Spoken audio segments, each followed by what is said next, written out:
നമുക്ക് വീണ്ടും ഒരു പ്രാവശ്യം കൂടെ ദൈവത്തിൻ്റെ കർത്താവിൻ്റെ സന്നിധിയിലായിരിക്കാനായിട്ട് ഒരു രാത്രികാലം കൂടെ ദൈവം ഇടയാക്കിയ വലിയ കൃപകൾക്കായിട്ട് ദൈവത്തിന് സ്തുതിയും മഹത്വവും കരയേറ്റാം. ഇന്നത്തെ ഒരു പകൽക്കാലം ദൈവം നമുക്ക് ദാനമായിട്ട് തന്നല്ലോ.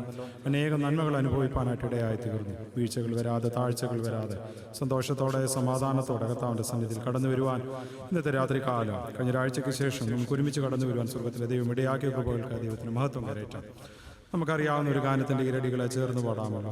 യേശു ക്രിസ്തു ഉയർത്ത് ജീവിക്കുന്നു, പരലോകത്തിൽ ജീവിക്കുന്നു തുടങ്ങുന്നതായിട്ടുള്ള ഗാനം എല്ലാവർക്കും പരിചിതമായിട്ടുള്ള ഗാനമാണല്ലോ.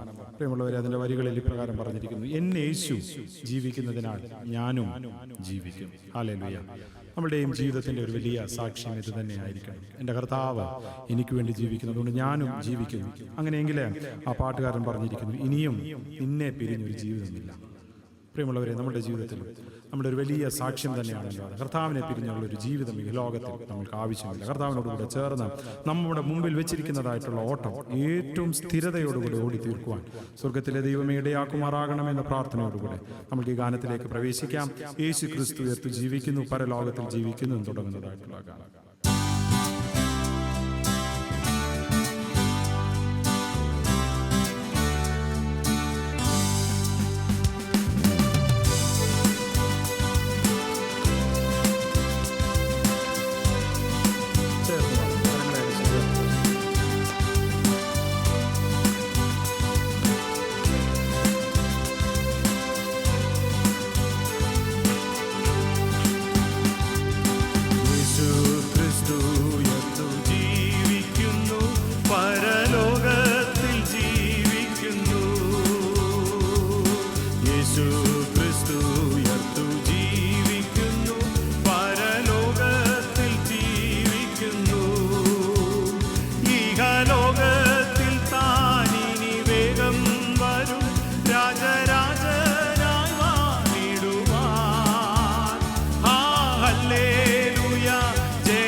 പല്ലു തകർന്നതാകയാ